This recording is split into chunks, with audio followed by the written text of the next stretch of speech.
eyes stare deeply into your soul. He is hungry, looking for some soul food.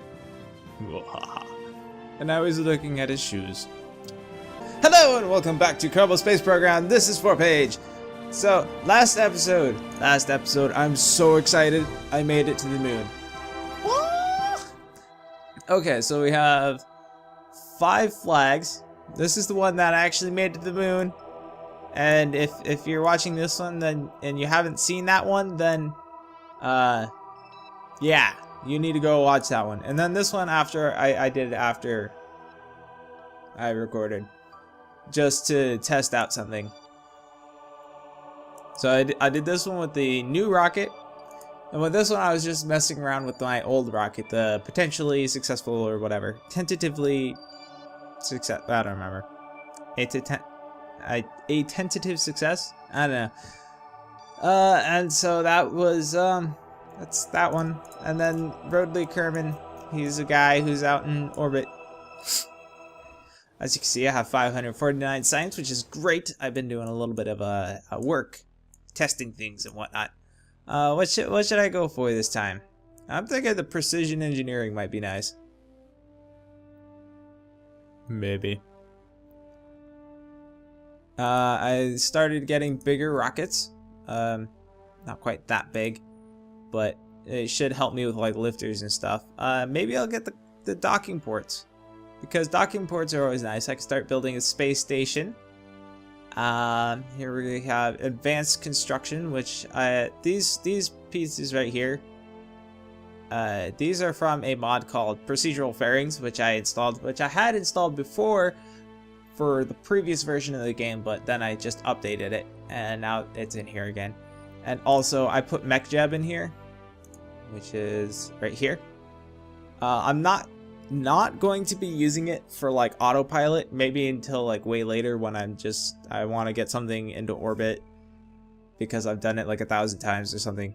But what I'm going to be doing with MechJeb is I'm going to be using it to see the stats of the rocket and make informed decisions about what to do with it. So that'll help a lot. Procedural fairings, that's just something cool that I like. I think it's neato. Neato burrito. Okay, so we have... Okay, maybe I'll get some more of these. I don't know if these actually give science or anything. Not entirely sure what they do. But I can, you know, play around with them a little bit. So I get that. What's this? Rover autopilot. So I get some better wheels and the external command seat. So I can build cars. Cool. I've been wanting to get this for these ones. Specifically for these. Because these things are pretty dang useful. But I don't know. So I think I'll get this one. And that leads to this, which is more supersonic flight. Cool. Go with that. Okay, now we got a whole bunch more parts, and it's friggin' nighttime. It's always nighttime, I swear. Come on. Day. Let there be day. What kind of jobs do I have? I have transmit or recover scientific data from space around Kerbin, and get Rodley Kerbin from Kerbin. Also, I'm going to show you a rocket that I made.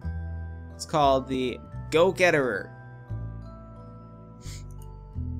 This is 121 parts, 5 stages. You can see it costs 53 grand. But it's really ridiculously good. As you can see, it's tiny. Well, relative to what I've been doing before. So this is the Go-Getterer. It is specifically for going and rescuing Kerbals out in space, in orbit. This thing, as you can see, is all shiny and nice looking. These are part of the procedural fairings mod. So in the first stage, these go off. That's it, and they bring it up to a certain height, and then they get ejected. Then these go off. Oh wait. Oh, okay. So they all go off at the same time. Then it gets up to a certain height. These get ejected. And then these turn off. And then they get ejected. I got a little confused with these. I forgot I had separatrons on them because otherwise they crash in the entire thing. Okay. Alright. These ones get activated at the very beginning, but I don't use them until these ones get taken off. So technically they get put up here. Technically. So this thing gets into orbit in this stage. So these three actually still have fuel by the time this thing gets in orbit, but you want to eject it probably before they get into orbit. Or heck, even while they are in orbit, you'll just have a bunch of debris floating around in space. And then use the next stage to start orbiting and changing your orbit. And the next stage, as you can see, it's just a whole bunch of nonsense around it. It looks ugly. We have a command pod, which is empty. I will show you. There should be no crew in it. And a stay putnik to actually control it. So then it gets to the stage. It's just got a single fuel tank, this size, just one of these, and one of these. So it's really fuel efficient.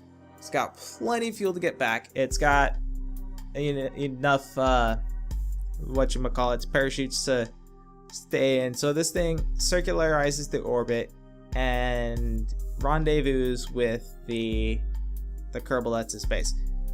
You know what? Why am I telling you when I could just show you? Although I do have to fix this because it's a but. So I'm going to just show you. I'm going to go get what's-his-face who's in space right now. It does take a while. And I will show you how to do it. Because if you don't know how to do it, then, well, kind of, you're going to learn. And just let the boosters do their work. Wait a second. No. Jebediah, you're not supposed to be in there. What are you doing? I explicitly took you out.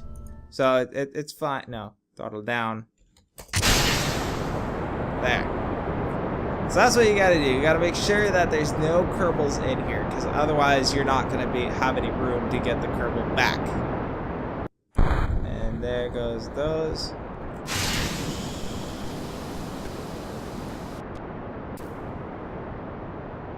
I really didn't need to take off the fairings, but oh well. It's really dark. Can't see anything. Glare on the window or the screen. I can't see anything. Where are we? We are going way out beyond it. He's there, so that's fine.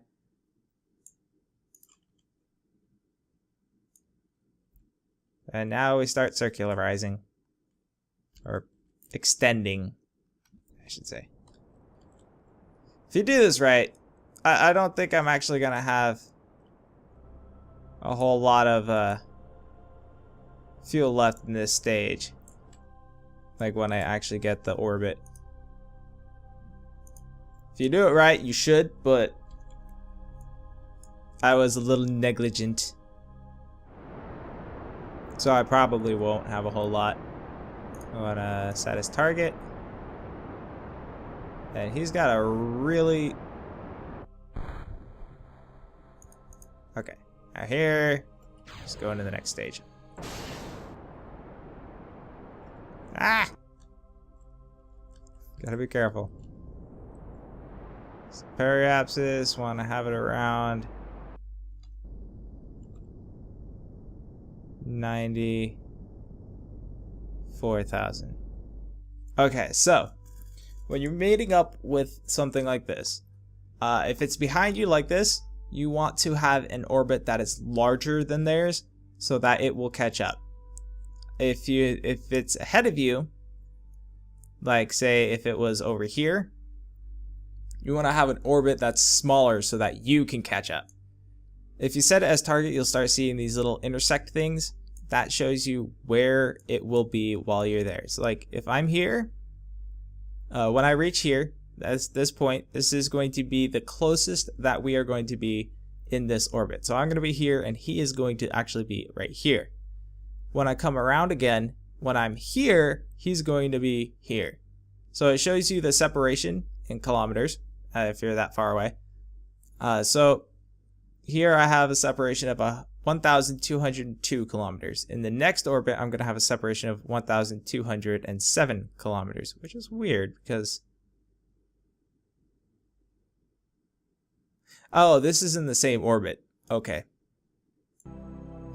So this is going to be like the closest we are when I get to here. And then I'm going to get a little bit shorter in my orbit. Let's see if I can extend my periapsis a little bit. Okay, so now at this point, we have an intersection of 1 and 2, and they're both at the same time. Time warp. Okay, so when I'm here, so you can see he's approaching there and I'm approaching there. And now the next one is going to be 1,051 kilometers on the next orbit. Okay, sending node is 2 degrees. I think that's actually fine. So when you set something as a target, you get this thing right here, ascending node and descending node. That shows you what difference in orbit yours is. Like if you have like an orbit that's kind of going diagonal like this, your ascending node is going to be like friggin' 45 degrees or something like that. But at 0.2 degrees, that's fine. Not a whole lot of difference there. I like talking like I know what I'm talking about. It's actually kind of fun playing the smart guy. So I'm going to extend my apoapsis a little bit so that he'll catch up a little bit faster. As you can see, the separation is getting smaller because I'm extending my orbit. Means I'm going to be going slower. Okay, I need to cut back. I went a little far. Should probably turn off RCS. I'm gonna need that.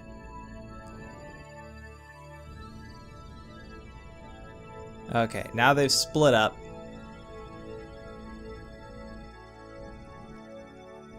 Want to get it as close as you can. For like little micro things like this, you want to use RCS.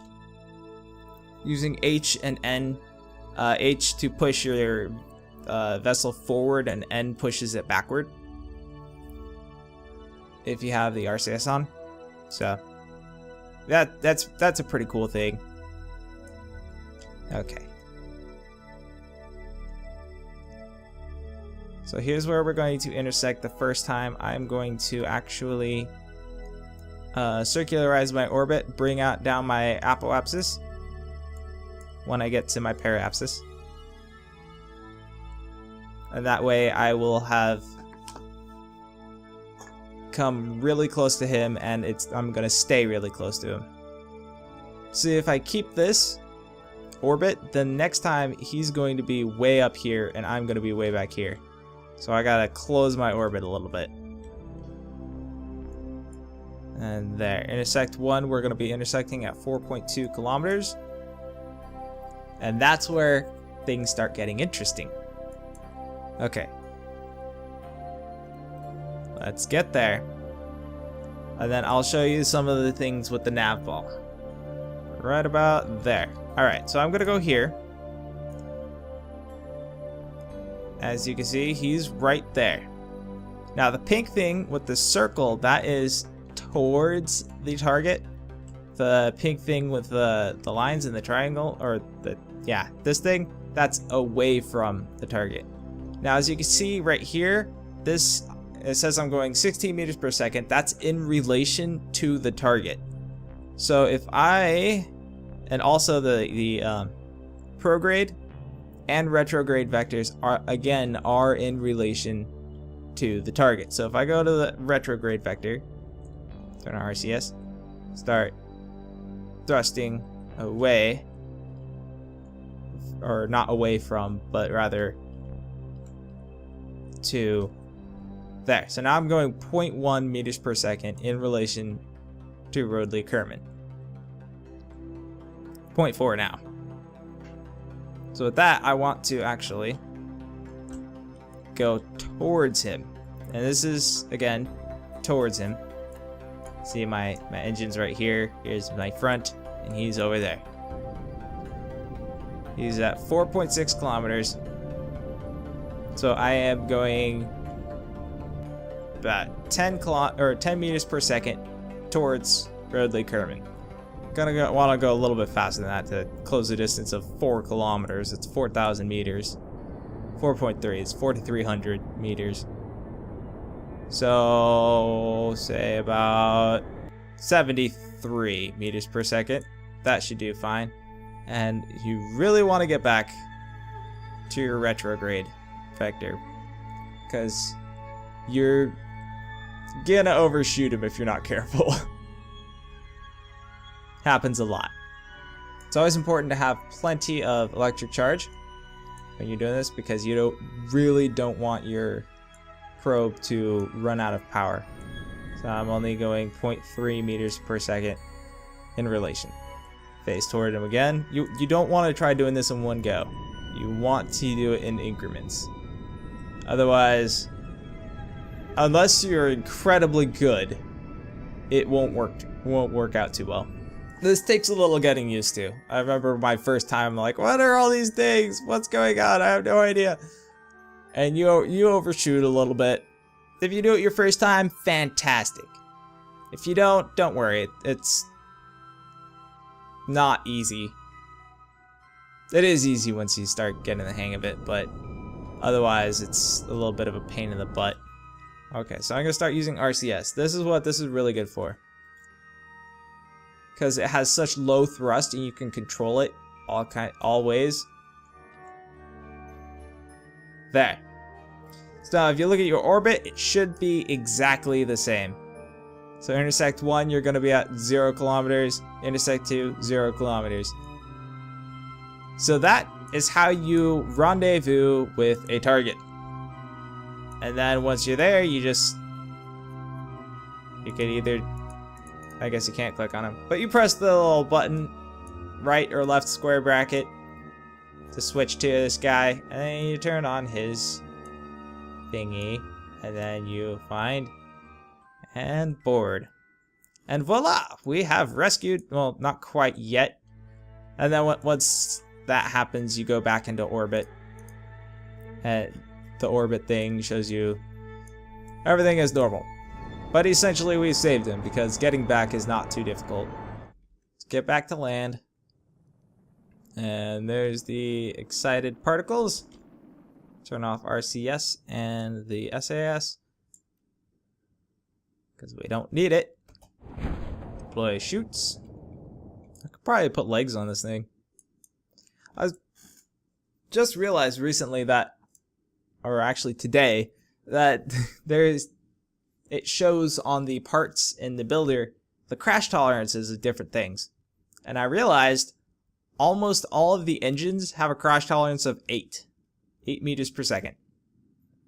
Which is kind of dumb, because those are the things that are typically going to be going first toward the Earth or whatever. Okay, well, that worked out well. Now, we go here. And go to the go-getter and recover. Yes. We get 0.3 science. And 1,223 funds back, and Rodley Kerbin. Done. Yeah, boy. That's what I'm talking about. Oh, yeah. So with that, this episode is over, everyone. I know it's a sad, sad thing. Not really. I've been recording for, I have absolutely no idea how long I've been recording. I've been recording for a long time. So thank you guys so much for watching. I really hope you enjoyed this episode. And I hope to see you again in the next episode. Until then, everybody, take it easy. Ta-ta!